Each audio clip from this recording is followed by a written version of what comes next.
We're joined tonight by our all-time favorite plant biology PhD student at UC Davis, and definitely our favorite Coast Redwood guru and aficionado, Zane Moore. We all know him. We all love him. And Zane has been generous enough to offer us a Halloween special discussion about the ghosts of the forest.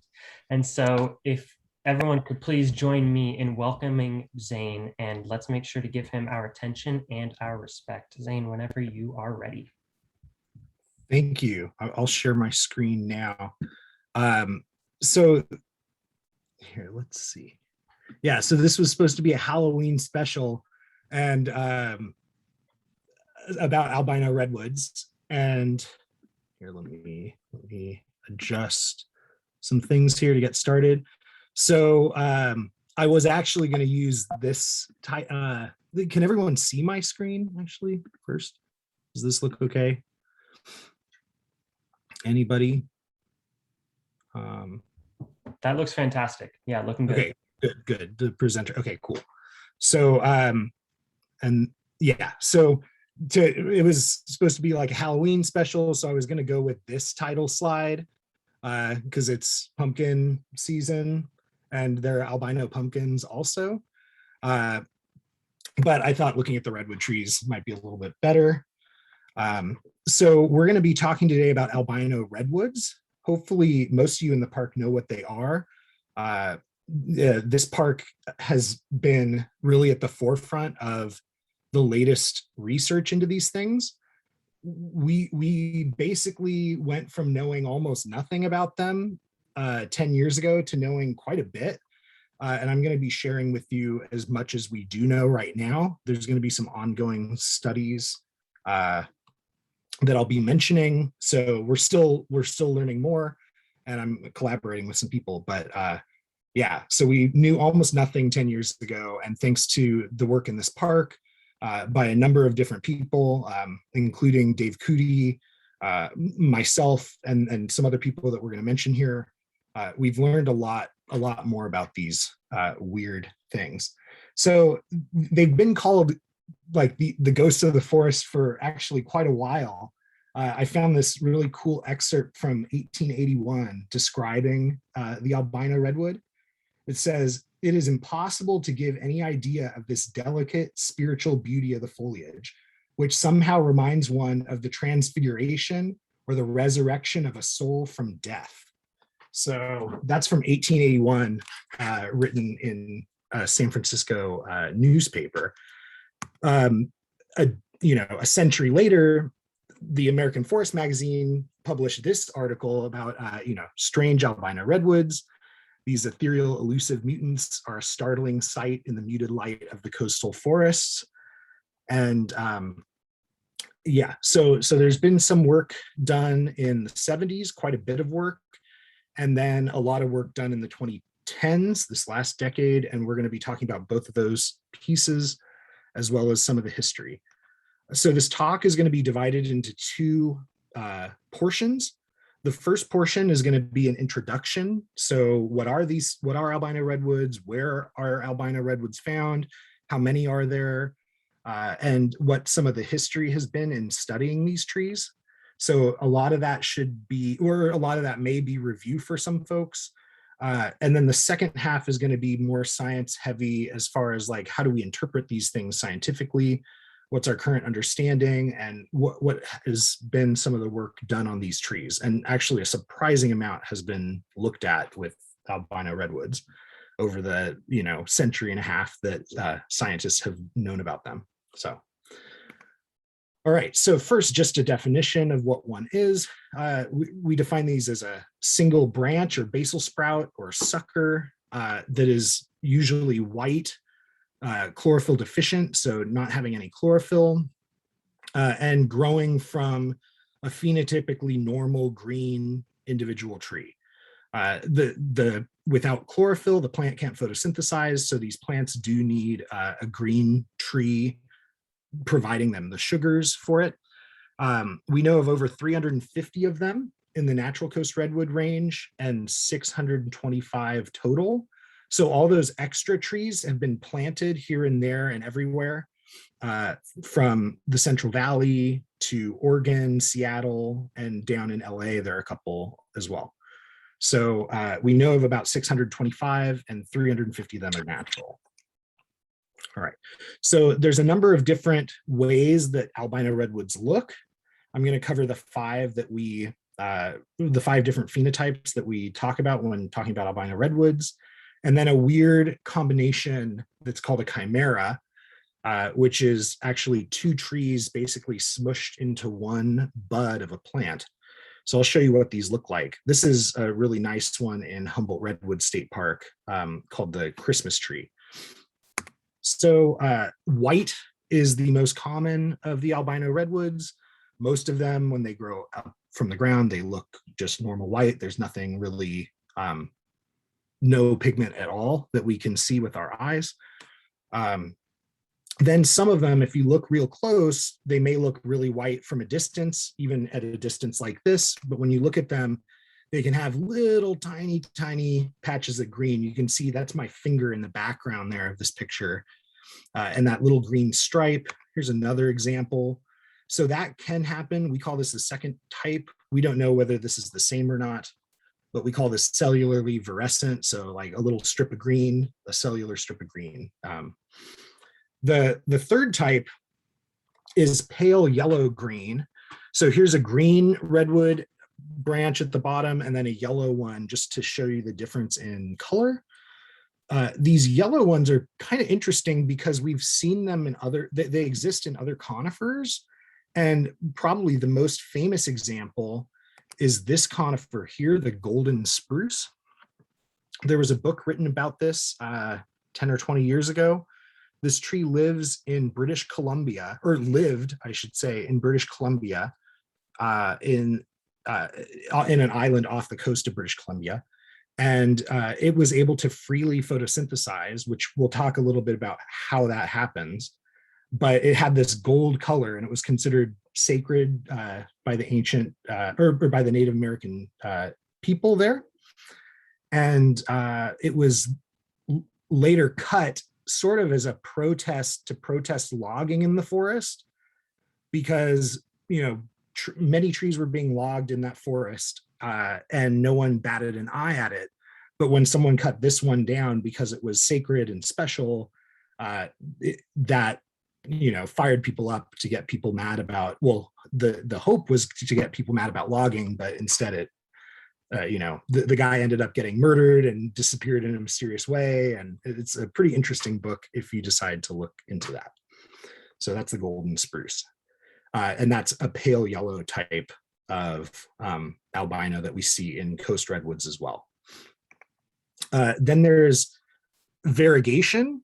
So variegation means green and white within a single plant. And there are two different types of variegated albino redwoods. There's these ones that are non-chimeric, so they're one single genotype, where we have green and white and a transition from green to white that happens over the course of a year. What actually happens is during the year, the plant starts out growing green, then becomes white then the growing tip and all the leaves become white in the summer if they're growing out in the summer. And then later in the fall, if there's any growing left, sometimes they can revert back to green. This is just like the albino redwood at number 14 on your redwood loop. And here's an image of one of these trees right as spring is transitioning to summer. So you can see that the green is transitioning to white at the growing tips. And so there is this interesting like seasonal thing happening in these types of mutants. And we have an idea of what is going on there. I'll cover in a little bit. Okay. And then the rarest of the rare, we only know of one of these, and it actually got trimmed by a PG&E power line person, but a modeled albino redwood where you have like random green, like painted tips of the leaves. So here's one image and another image of that. And it's a shame that it is dead. This one could also do a little bit of photosynthesis, which was a little bizarre. We don't understand fully why that is, because we only knew of one of them and it's gone now. So then I mentioned there are chimeras. So a chimeric plant is a plant where there are two genotypes, often a normal green genotype and then a mutated white genotype or individual that are basically smashed into one shoot, apical meristem, or bud. This can come from grafting, so in an unnatural process, grafted chimeras, but then this can also happen naturally. And we see this all over the coast redwood forest. So this image, the stem that you can see is white, but if you were to look at the backside of that stem, it would be green, and the green leaves are coming off the green side of the stem, the white leaves are coming off the white side of the stem. And then you can see some of these leaves here come off, are split, half green, half white. And that split is organized very, very precisely along a cell, or along the cells that make it up. Okay, so we can use these things to figure out what cells made what parts of the leaf and what parts of the stem. And I'll talk a little bit more about how that works later. But there are some of these, there are just one or two of these in the park. But all of these types, besides that modeled one that got cut down, all of these types are present in Henry Cowell in one way, shape, or form, which makes Henry Cowell a really neat place to look at all these trees. So here's a chimeric needle that was sliced in cross section. So you have the needle sliced in half, opposed with a needle that is like the one in number 14 that's non-chimeric, where you can see the green is a little bit more randomly arranged in the non-chimeric one versus very, very specifically arranged in the chimera. So that's how you would tell the difference between the two. They're very different, and they actually behave differently too. The chimeras can photosynthesize. These ones down here cannot, and we'll talk a little bit about why that is. Okay. Then you all are familiar with basal sprout albinos, because most of the ones in Henry Cowell are basal sprouts. But then there are occasionally these aerial albinos. This is one in Humboldt Redwood State Park. Sometimes when the aerial albinos are in the sun, they'll look yellow color, almost like a beehive. And so these are also common, and in the Central Valley and in quite a bit of the Redwood Range, these are pretty common and make up a large portion of the albino redwoods we know of. Sometimes you can even have multiple albino branches on the same tree. Okay, so a little bit about some of the records. So the tallest one that's pure white as a basal sprout is here. That's one heck of a basal sprout. It's 47.5 feet tall, and it comes from a 350-foot tall redwood, one of the tallest in the world. So it's not surprising that the basal sprouts are really tall as well. This is my dad down here for scale. So we know of a branch 280 feet up in a tree that is albino, and then there's a chimeric redwood, so partially green, partially white, that's naturally occurring, that's 110 feet tall, which is pretty amazing. So here's an image of that branch 280 feet up in a 325-foot tall redwood tree in Humboldt Redwood State Park. And then this is that tall chimera. This is a photo taken from a drone. It's on private property, so I can't mention where this is, but we expect it, or I expect that there are others like this in the Redwood Range, and just people have not found them yet. But it's almost like the golden spruce, but you can see there's some green in here, and that green is doing the photosynthesizing. The yellow is not. Okay. The basal sprouts can become really big hedges. This is one of the largest. It's 712 square feet in diameter. This is in La Honda Preserve, and some of the private part, or in some of the parts of the park where you need to get a permit to visit. This is a view from the other side of it. It's just a massive, massive hedge. And then actually the largest is 16 square feet larger than this, 728 square feet. It's on private land in Felton. Here's a picture of it. This tree has been known since 1912 and has been cut multiple times. People have cut it for Christmas trees, for wreaths. It was cut down fully in about 1980, and it's grown back like this. So it's a fairly vigorous one in Felton along the San Lorenzo River. And then in the air, actually the largest albino redwood by volume is in the air. It's 210 feet up in this big old growth redwood tree. It takes up about 1/5 of the redwood tree's crown. And it's basically like a 30-foot wide sphere of redwood foliage. So this is a little tiny growth here. I'll point out that little tiny growth in the next photo. That little tiny growth is right there where my pointer is. And you can see white foliage basically from the top of this photo all the way down to the bottom. It takes up 1/5 of this redwood tree's crown. It's pretty amazing. We call it the cloud because you don't notice it until you notice it. And then it's like, wow, it's white and yellow everywhere, which is pretty amazing. Okay. So these trees are not sterile. So albino redwoods have been known to be sexually reproductive since the 1970s. Here is one in the Central Valley with a bunch of male cones, as you can see, tons and tons of them. Here's some male cones that have been dried out that are from an albino tree.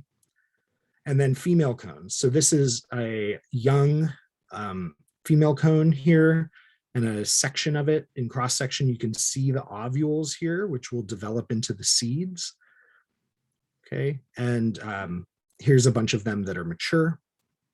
Okay, so these plants are reproductive, and when you plant out albino cones, you tend to get mixes of green and white seedlings. So here's some white seedlings coming out and some green ones. Those white ones will survive for about a month before dying away. And so some of them we have pickled in jars. I will bring those tomorrow for people who are around tomorrow. I will have these with me. So it's kind of neat that this albinism is heritable. Obviously, it's lethal to these seedlings, but it is heritable, which is an interesting thing in and of itself. So this, I just want to take one moment to have you check out these numbers. This is from 2014. The numbers are going to go up quite extensively, but this is from a talk that I gave to you all, 7 years ago now. And so you'll notice we knew 48 in Santa Cruz. We knew 157 total. And I didn't even bother changing the map, so don't watch the map. But if you look at the numbers, we have blown these numbers out of the water in 2021. We know we're one away from 100. Actually, one in Henry Cowell that I didn't know about, I think that's number 100, actually, that we're going to go look at tomorrow. So 100 in Santa Cruz County. The vast majority of them are in the Santa Cruz Mountains. And we see that a lot of them in the Sonoma area along the Russian River, and a lot of them in Humboldt Redwood State Park. There's 56 of them, I think, in Humboldt Redwood State Park. Del Norte County, no one had ever found any of these things in Del Norte County, which is up by the Oregon border up here, until maybe 4 or 5 years ago. And I found a number of them in a certain area, and that was kind of cool. So, all right, so we know of a lot of them. Here's those old numbers again. So they've more than doubled in a lot of places. And that's kind of amazing. All right, so we're going to talk a little bit about the history in a talk at some point. I know I showed you this slide. This is a picture of the Henry Cowell Railroad Station, the Big Tree Station over by the Fremont tree in Henry Cowell from 1877. And you can see little white sprigs here where we know that there's a nice big albino redwood. So we know that redwood has been around since 1877, maybe earlier, we don't know. Maybe it was the damage that putting in the railroad caused to cause these basal sprouts to come up. I don't know, but this has been around for a long time. So the oldest So first of all, the Pomo and the Yurok tribes consider these plants sacred, and some of the tribes have kept these locations secret, not telling people where they're located. But the first documentation of it from Europeans was in 1866. Some guy brought a albino redwood sprig to a meeting of some scientific meeting in 1866 in San Rafael, and thus, that's the first documented case of these things. There are two that are known in the Santa Cruz Mountains since 1866. 1892. This one is from Mendocino County. So they've been known for a long time. In the 1890s, they were used as a decoration for the Santa Cruz Opera House for one of their operas. They used these albino sprigs at the front of the stage, making bouquets with them. And the first scientist to study them was in 1899, and it's this guy here. He was a Stanford plant physiologist named George Pierce, and he studied a tree that grew near La Honda, California, and it's still growing today, and it's still alive, which is amazing. And it's actually much bigger than how he described it a while back. It's coming from a stump that was cut in the 1860s. So it was coming from a stump when he studied it. It's still coming from a dead redwood stump. So parts of the clone around this redwood tree are supporting these albino growths, which is kind of interesting. So he did some of his experiments. He looked at the anatomy of these. He looked at the chloroplasts and described the chloroplasts. He described the stomata, or the mouths on the leaves. And then he also took one of them from Gilroy, and from the hills in Gilroy by Mount Madonna area. He took one from there and tried to root them and tried to see if they would grow. And obviously he was not successful because there is no chlorophyll. So he demonstrated that scientifically. So after him, 1908, there's a tree that's still around called in the Fernwood Campground in Big Sur. That was first documented in 1908. I mentioned that one in the San Lorenzo River, 1912. In Muir Woods, there are postcards from 1920s with albino redwoods on them. I wonder, so that's a question. Is there any postcards of albino redwoods from Henry Cowell? I'm curious if that exists. And then finally, in 1923, so in the Missouri Botanic Gardens, they brought back redwood burl and put it in water, and lo and behold, that redwood burl sprouted albino sprouts. And so that was a big deal there in the 1920s. Okay, fast forward to the 1970s is when things start taking off with these three gentlemen. Rudolf Becking was a Humboldt State University professor who tried experimentation with grafting albino branches on green branches to see if they would green up. They didn't, is the answer there. Dale Holderman found a cone on an albino redwood in the Soquel area, so not far from Santa Cruz, not far from Henry Cowell. He found a cone in 1976 from an albino redwood, a male cone, a pollen cone, and crossed it with female cones to make a albino green cross, and found that a third of the seedlings came up green, a third of them came up white, and then a third of them came up variegated, which was somewhat interesting. We still have those seedlings today. Those seedlings we've learned how to propagate them. That work I'll mention in just a second. Douglas Davis was the guy who ended up helping write this book here. Douglas Davis and Dale Holderman contributed, but Douglas Davis was more of the author and the person documenting Becking and Holderman's work.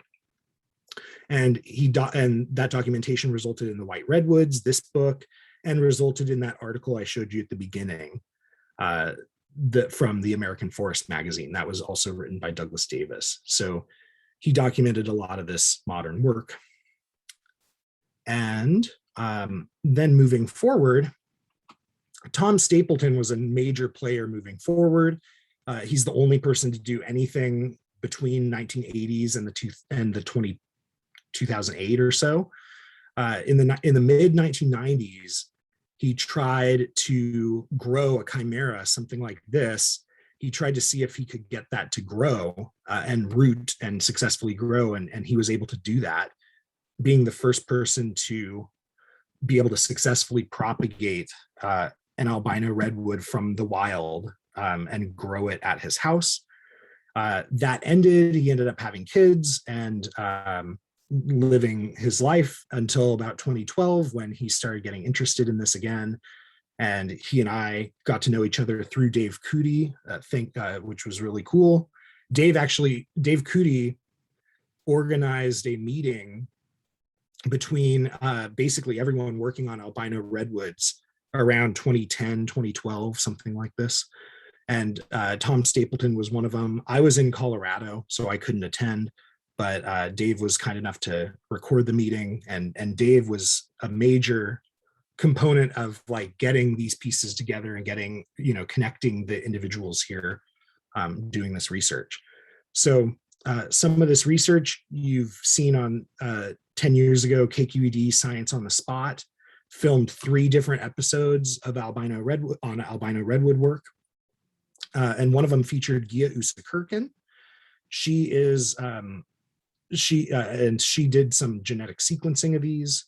And then the other film featured Yarmila Pitterman, and she is at UCSC, and she was doing some physiological work on these albino redwoods. And then I came along and started looking at the inorganic biochemistry and anatomy. I fell in love with the anatomy and not so much with the biochemistry. So, but anyway, so I continue to work on anatomy, not of these things necessarily, but on redwoods more in general. All right, so that's the introduction. Oh, that's not, okay. So, sorry, I'm losing my train of thought. So the final thing I want to mention before it's like the end of the introduction and we get into the more heavy science is this tree here. So this is my dad, Dave Cootie, and Tom Stapleton at this tree in Katati, which is called the Katati tree. It was a chimeric redwood that was producing male and female cones right along the edge of a railroad track.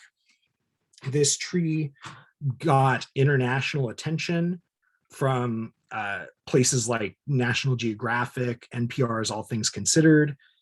Even Rush Limbaugh covered it on his show, and he was actually pro-tree in this case, which was kind of interesting. So what happened here, this tree was due to be cut down, and no one knew how to propagate this at the time. Tom Stapleton was just starting to learn how to do this correctly, where we can keep both the green and albino parts of the plant going. So we had no way to propagate this, and the railroad company was going to cut it down. And so this campaign was born to save the Katati tree. Like I said, it got international attention. And so eventually the day came where it was time to move this tree and save it from being cut and actually plant it basically across the road. So here is moving day. That tree was lifted over the telephone lines and onto a truck.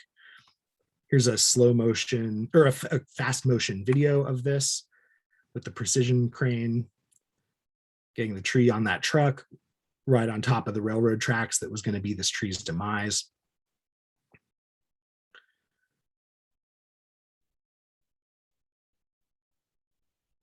So then here's that truck driving past the Katati train station, the reason why the tree was moved to begin with. And here it is planted in its new home. So the reason why I bring up this story is simply because this is where albino redwoods became recognized nationally and even internationally as being something of interest. And a lot of people, when they hear about albino redwoods, they know of this tree. Okay.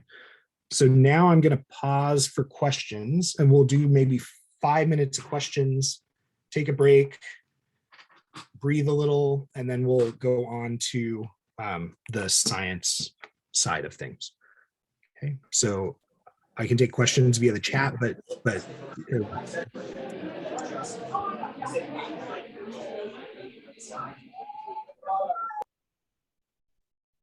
Hey so Zane, Zane, I have a question here. mhm, mhm. You said there were um, seven different phenotypes, right? Five. Five different phenotypes. I'm Yeah. curious if the phenotypes are determined, if they're determined completely randomly, or if they're determined by the genotypes and by environmental conditions. So we think so. I think these are determined by the genotypes. So these different phenotypes will change color slightly depending on environmental conditions, but they seem to be doing the same thing. And especially when you grow them all in a greenhouse or in a similar setting, they all seem to behave the same way. So I think, so how I would define this is different genotypes that give this, give these different phenotypes. But to say that they're the same thing, maybe not. It might be the same gene that's mutated, but we don't know if it's the same mutation itself. So it's probably not the exact same genotype, but there's a genetic basis to this. We're pretty certain, I would think.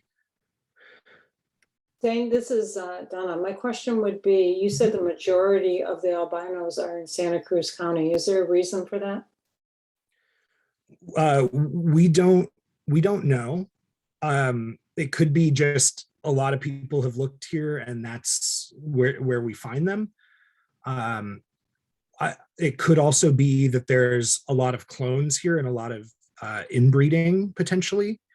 So we don't know entirely why that is. And then it also could just be searching bias, right? Like I've been spending a lot of time in the Santa Cruz Mountains, and so lo and behold, I find albino redwoods there, and so that's also part of it. The Santa Cruz Mountains is probably one of the most populated places where the redwood forest is inhabited by people. So a lot of people also mention these trees to me, right? And so in areas further north where people are not living in the redwood forest nearly as much or nearly to the extent as they are in the Santa Cruz Mountains, we see far fewer of these. Thank you. I got it. Yeah. Go ahead, Donna. I just said thank you. I have a question. Yeah. Our tree number 14, which is variegated, Yeah. it has some chlorophyll. Yes. Can it photosynthesize? No, and I'm going to cover that. I'll cover Thank that. you. I'll wait. Yes. Yeah. It's super interesting. It's really interesting. Yeah. Zane, oh, I'm sorry. Yeah, go ahead, Dylan. Yeah. Someone is curious where specifically the modeled phenotype was that was cut down. It was in the Russian River area. So, and that's another example of, like, again, Russian River, people are living all over the place in the redwoods in the Russian River area. And so it's no surprise that we see a lot of them there. But yeah, that was in the Russian River. It was a PG&E line, I think, and they were just trimming the tree.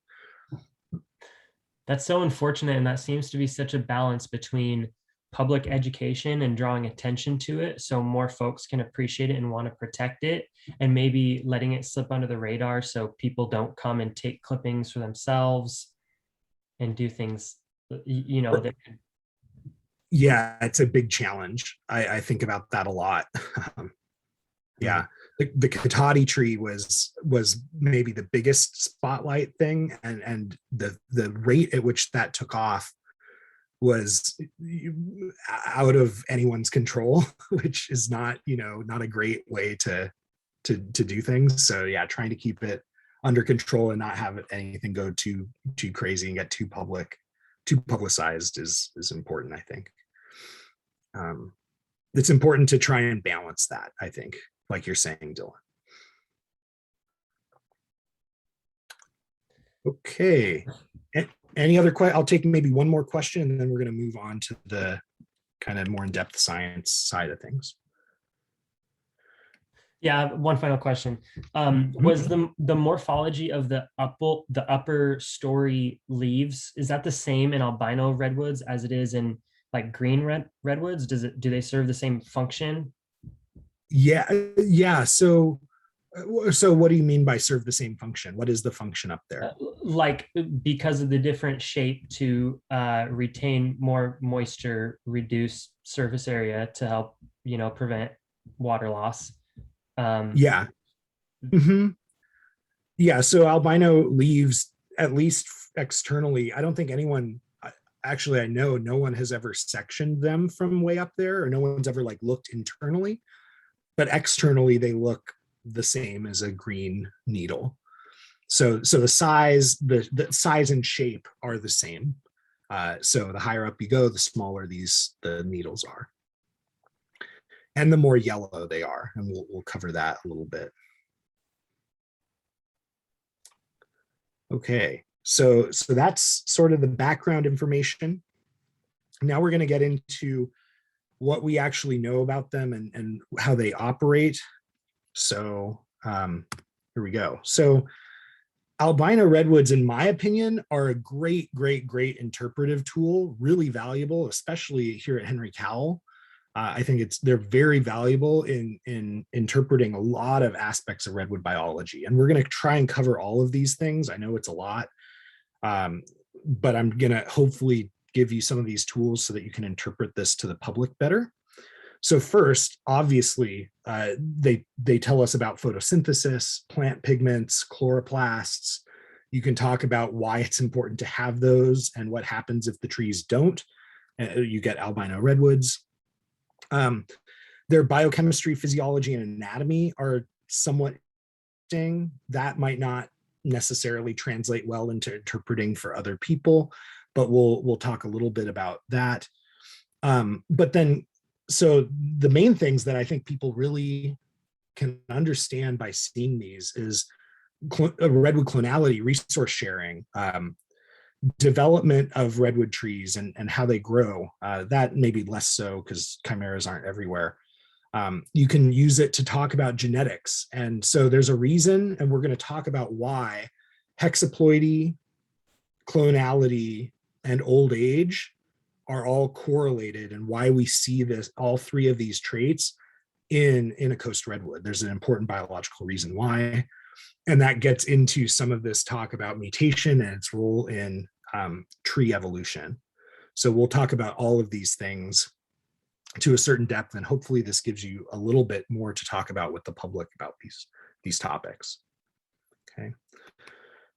So first, back when I was an undergraduate, I thought, the first most interesting thing, it would be to put these trees in a spectrometer and to see what light they absorb and how much of that light they absorb. So here we have an absorption spectrum from purple light all the way to red light and a little bit beyond on either side.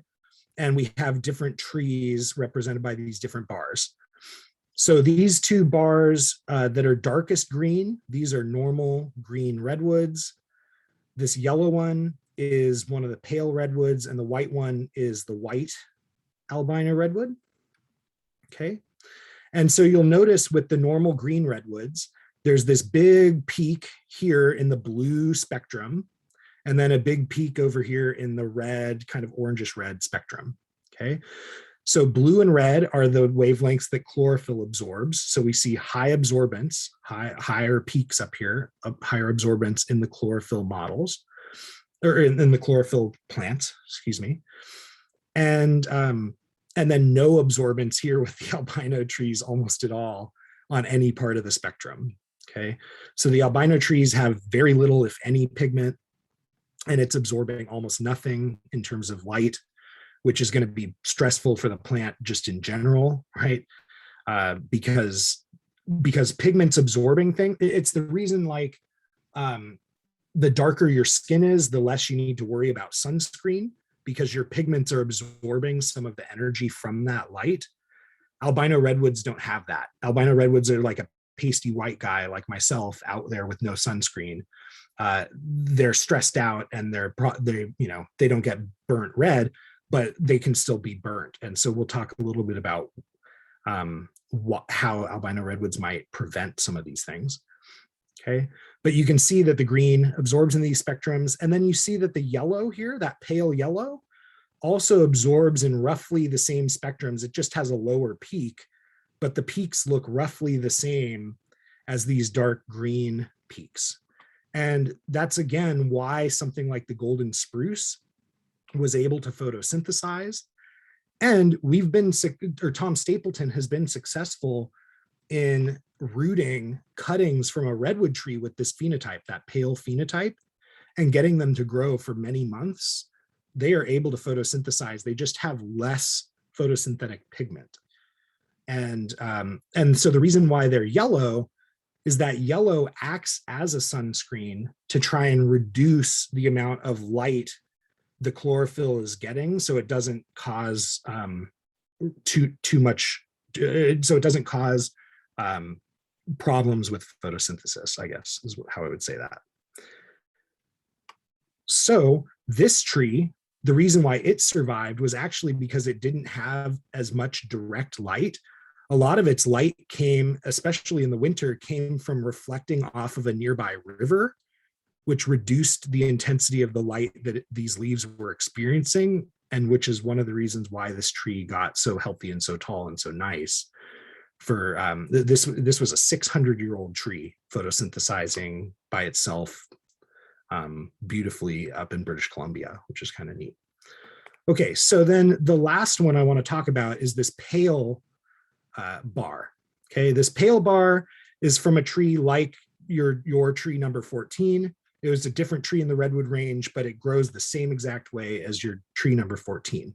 And what you'll notice that's different is this curve here drops off after reaching the chlorophyll A peak, but before hitting this chlorophyll B peak, it drops off substantially.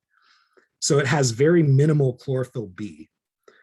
And so there are two different types of chlorophyll, and a lack of and the two different types of chlorophyll do different things in photosynthesis. And chlorophyll B restricts a certain part of photosynthesis that's really important. So here's a high school diagram of photosynthesis, and light comes in, splits water. Okay, light comes into photosystem number 2 first. Then it comes into photosystem number 1 and excites an electron and causes NADPH to form. And then this hydrogen that broke off from the water ends up going through an ATP synthase to make ATP, or make energy for the cell. Okay, so chlorophyll B is enriched in this photosystem 2. So not having it is essentially what is happening in that number 14 albino. Okay, so what's happening is it's unable to split water into oxygen and hydrogen. So water is, really important for photosynthesis, and not being able to do that and not being able to have those electrons means that none of these downstream processes work. So the very first step of photosynthesis is done, so nothing else is going to work nearly as well or nearly as efficient. There might be some photosynthesis happening, but we have no evidence of that. Okay. And then obviously without any chlorophyll, neither of the photosystems would work, none of the light would work. So this would all be messed up. Okay. But here is an example of one of these. NCV is non-chimeric variegated. So just like the number 14. And this is, Tom Stapleton did a bunch of different cuttings. I just have pictures of one of them. And what happens is the white dies first, and then the green dies second. So chlorophyll B evolved maybe 1 billion years ago. Every land plant has it. A lot of algae have chlorophyll B. And so to not have that is going to result in this, right? It's going to result in death. So that tree is not doing a lot of photosynthesis at number 14, even though it has chlorophyll. It just doesn't have both types. Okay, so I reached out to Gia Usakirkin maybe a year ago now, asking her if she did anything with her sequencing data, because now that we have a redwood genome, we might be able to learn more about, she did a bunch of sequencing of albino redwoods before there was a genome, but now with the genome, we might be able to figure it out. So what she got back to me is because she didn't have a redwood genome, what she did have enough of was the chloroplast genome. So chloroplast in coast redwood, or in any plant, a chloroplast is going to have a little bit of genes, or a little circle of DNA, which is what you see here. And each of these boxes indicates a different gene. Okay. And so, yeah, all chloroplasts have their own genome, but an albino redwood might be a mixture of mutations here in this genome and mutations in the nuclear genome, or the normal, like the genome that's part of the nucleus where most of the DNA is. So it's going to be a mixture of that, but we have some idea of what's going on with the chloroplast genome based on Gia's work. So she found that a vast majority of the albino redwood she sampled had a mutation in this gene ATPA. And something that I thought was very interesting was there was a tree in Big Basin and a tree in Henry Cowell that had the same mutation, the exact change, the same exact mutation, same exact letter change in the DNA, but separated, in one in Big Basin and one in Henry Cowell. That to me indicates that that mutation happened a long, long time ago in an ancestor of both of these trees, back when redwood trees were colonizing the Santa Cruz Mountains. So something like this can be heritable for potentially, hundreds of thousands, if not millions of years. So a lot of issues with this gene, and I'll talk a little bit more about what these genes do in just a second. Some other redwoods albinos that she sequenced had an issue with this ATPI gene. Others had an issue with the ATPB gene. Okay, so you're noticing a pattern here with this being the ATP genes. And if we look here, that's a mutation in the ATP synthase. Pale albinos had a different issue where there were some mutations in PSA1 and PSAA and PSAB, a different set of genes that make up one of those photosystems that again captures light. Okay, so something in those photosystems is going to reduce the amount of chlorophyll being made. I don't understand why that is, but a mutation here might have downstream effects, reducing the amount of chlorophyll. Not totally destroying photosynthesis, but just reducing chlorophyll. Okay, so the ATP synthase, if we go back to photosynthesis again, a high school diagram. So again, water gets split by light over here. And then those hydrogen atoms make this side of the chloroplast more acidic than the other side. And that acidic gradient allows hydrogen to go through this thing called the ATP synthase that synthesizes ATP. And it's like a little motor in the cells. Okay, and this motor makes energy. And so with a mutation, it's something, I think the components are this upper side of the motor, but that means that this motor is not functional, meaning that we still don't get this byproduct. So it's kind of weird that it's on the end side of the light reactions of photosynthesis, where we would expect an issue to be closer to the start. But nonetheless, it's interesting. We don't understand fully how this works, and we're trying to figure this out a little better. The way to figure out how plants' metabolism works and how enzymes work is by looking at biochemistry, and specifically looking at isotope chemistry. So I got contacted last year during COVID by this lady, Ashley Maloney from Princeton University. She's a postdoc there. And she was interested in the albino redwood trees and wanted to look at their biochemistry. and needed samples. And I said, oh yeah, we definitely want this to happen. Like, we want to know about this. So let's get you samples. So the day before the CZU fire started, I went out and collected a couple albino redwood samples, and she was wanting to look at two different things, wanting to look at the hydrogen isotopes in both the water in the trees and then the lipids that those trees produced. So the lipids are fats in the membranes of the cell. And then she also wanted to do some liquid chromatography mass spectrometry. So looking for special biochemical compounds, and what she found were certain compounds found in albino redwoods, not in the green redwoods. So here's the two. The black here is the green redwood, and the blue here is the albino redwood. And so you can see a lot of the peaks, the blue and the black, are lining up. A lot of them are lining up. Here, there's a little bit of a difference, but then we see this huge blue peak here and some other larger blue peaks throughout the sample, excuse me, that are not present in the green. And so what do we find? So in the green, not surprisingly, we found a chlorophyll derivative. We found more of it in the green.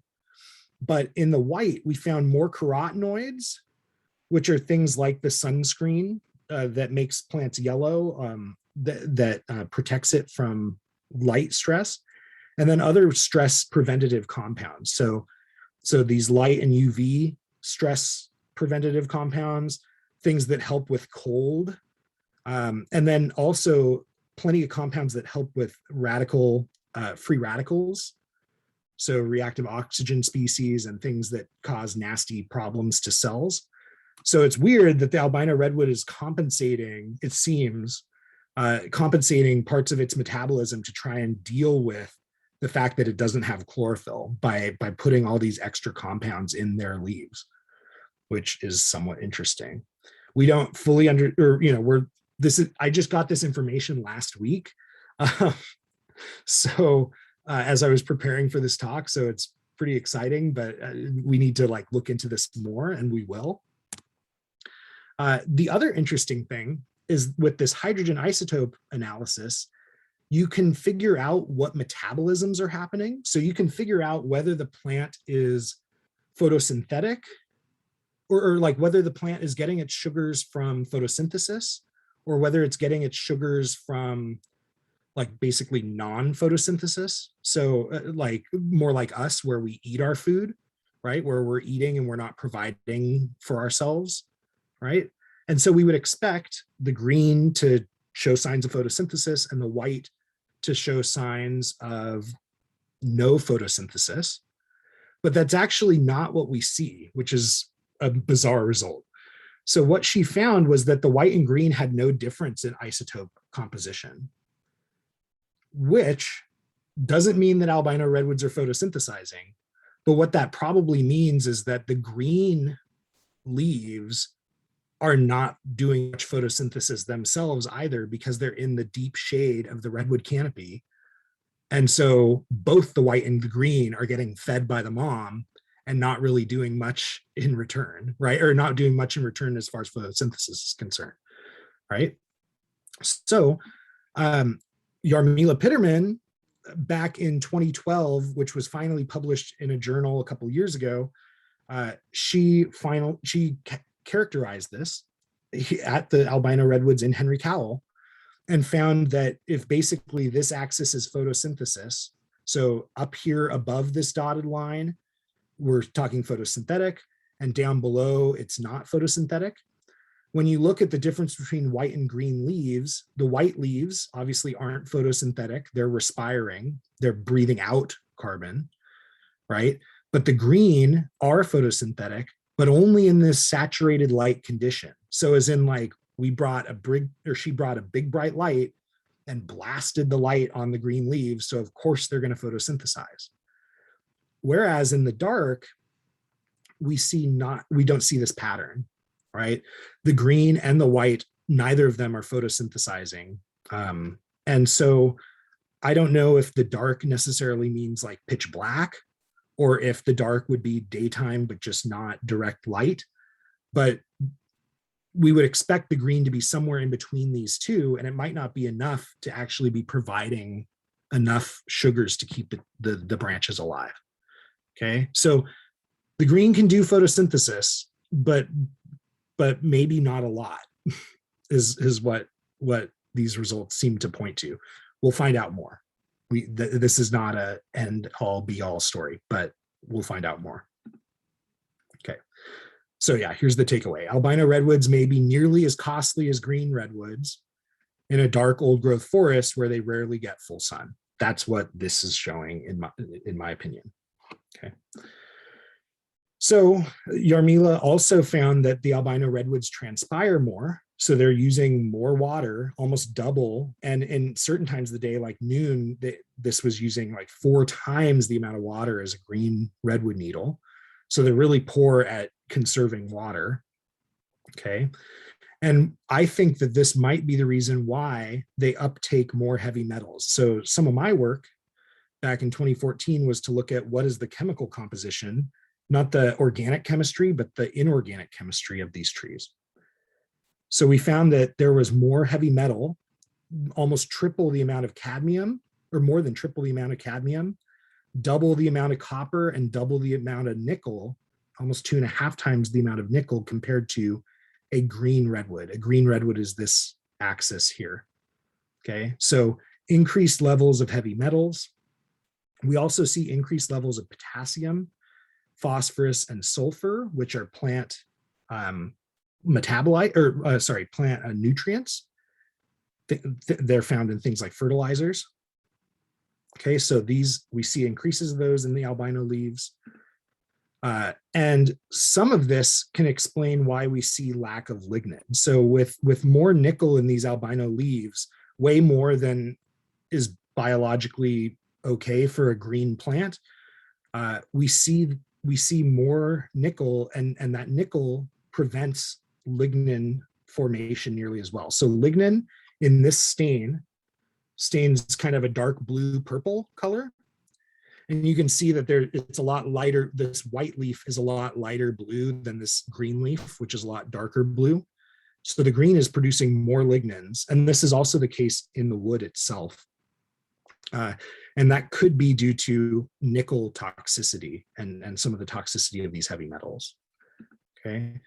Another weird event that we see is that magnesium, this is the molecule found in chlorophyll, is the same in the albino and the green leaf.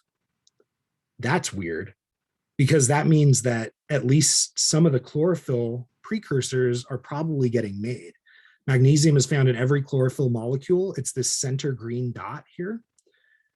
And so the Princeton postdoc, Ashley, she found that this part of the chlorophyll biosynthetic pathway is working because this is found in albino redwoods.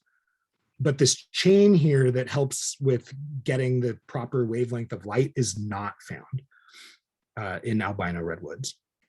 So somewhat interesting. We can figure out what is the enzyme that does this. We know what enzyme it is. And it seems to also correlate in some of the metabolism of some of those other organic compounds Ashley was finding. So we're figuring it out slowly but surely, and I'm pretty excited about it. We don't know it yet, but once I know, you will know. And then manganese. Manganese is there's less manganese.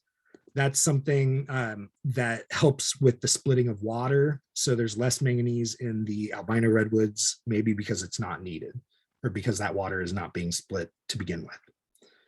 All right.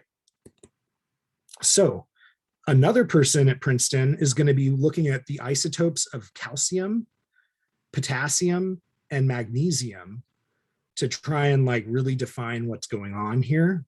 And so we might actually know what's going on enzymatically, step by step, inside a green redwood leaf versus an albino redwood leaf to figure out why they are albino. So I think it's great.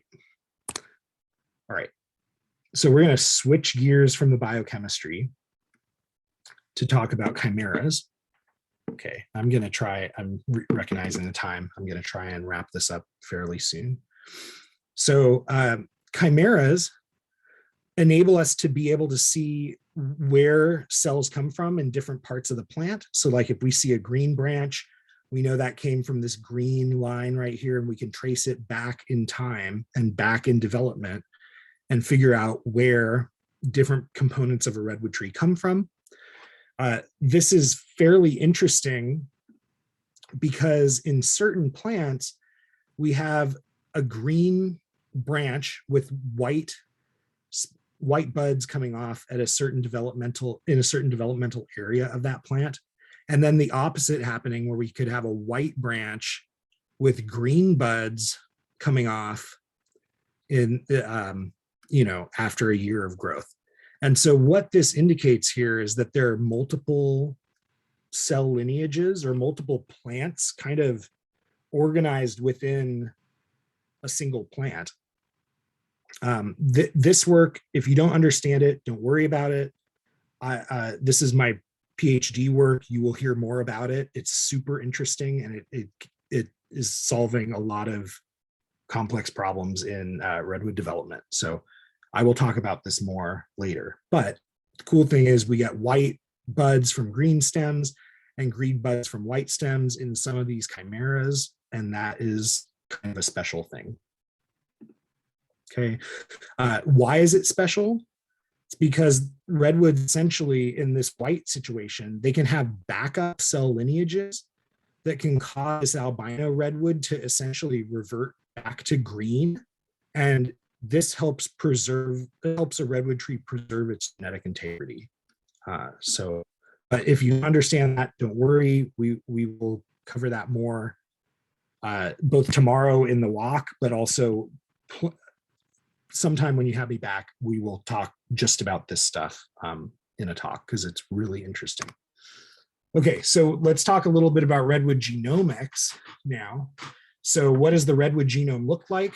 So it is hexaploid, which means it has 6 copies of 11 chromosomes that are genetically redundant. So those 6 copies are essentially the same with very minimal changes, maybe a few changes, but not many. Okay, here is an example of the chromosomes in redwood undergoing mitosis, excuse me. So asexual cell division, just a division of the cell. And this is the stage where the chromosomes all meet up and pair together. And in a hexaploid, if it were purely hexaploid, we would expect, or if it was newly hexaploid, we would expect all of these chromosome pairings to be what we call hexavalents. So 6 chromosomes here, you can see the 6 lines here, the gray lines and kind of the blacker lines, all attached together in one cluster. This is all this is all 6 chromosomes, but of 6 copies of the one chromosome that are all clustered together, okay? But in redwood, we don't see this that often. We see a lot of tetravalents, so 4 of the 6 copies clustering together, and then bivalents, just 2 of them clustering together.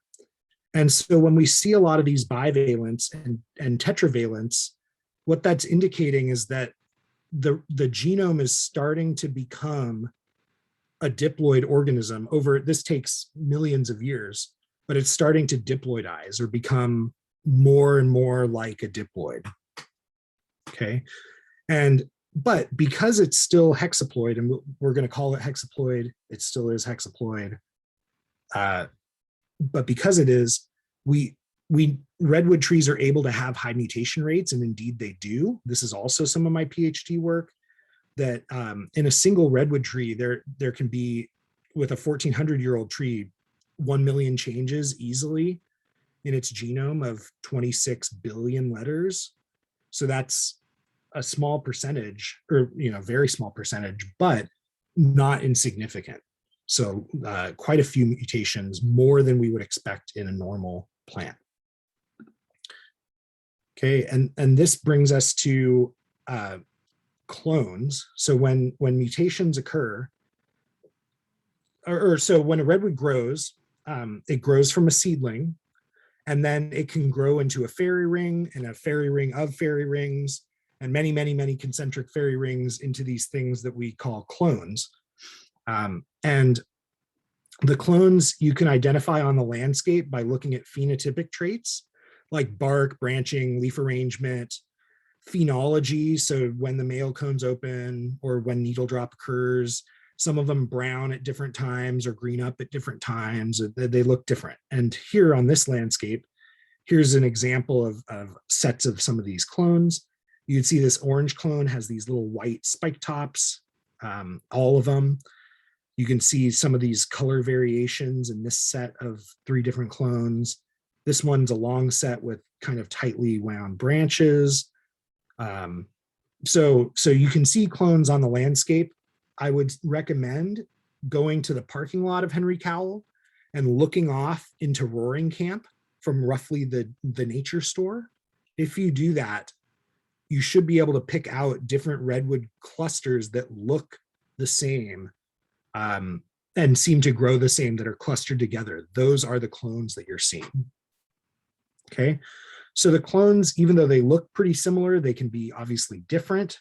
Not everything in a clone is genetically the same, hence why we see albino redwoods.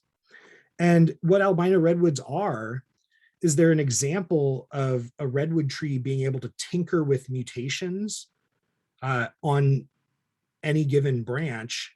And if that mutation just so happens to be successful, that mutation may make cones and may make offspring and continue a beneficial mutation into the future. And this is something that redwood trees do, and they do really well because they are hexaploid and they can afford tinkering, since they have six normal functional copies of every single gene. Okay, and so when you have 6 copies, you can tinker a lot, and a lethal mutation in 1 copy won't kill you because you have 5 left over. But if it's a beneficial mutation, that will help you out a lot. Okay. All right. Well, the final little bits. So here are some examples of double mutants, which are extremely rare. We only know of 1 type of each of these trees. One of them is a curly leaf albino redwood. So Henry Cowell, you all have a green curly leaf tree, which is pretty cool. Very rare, much rarer than albino redwoods, but that's probably just because they don't stand out as easily. And then fasciations, these are caused, so we don't know why curly leaves are caused, by the way. Fasciations, we do know why they're caused. They're found in a bunch of different plants. And this is a situation where the bud is unable to successfully branch. So the bud just elongates along a margin. So this whole thing, this whole margin here is 1 bud that has just become really, really elongated. So this, again, you'll see it a lot in green redwood trees. Dylan knows of one in the park that he can share with you. But this is a white one. We only know of 1 of these. Both of these just so happen to be in San Mateo County, which is kind of cool, on mid-pen land. All right, so final little bit. So trying to wrap together the pieces that I was discussing about how redwoods evolve, and we can talk more about this. We will on the walk, and in future talks, plenty, we can do that because we're running out of time here.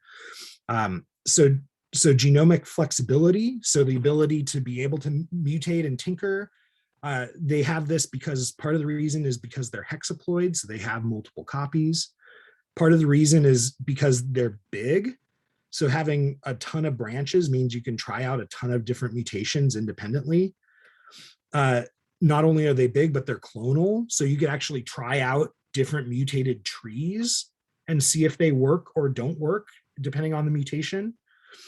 And then obviously with sexual reproduction, their small seeds mean that there's increased natural selection, and the redwood tree doesn't have to like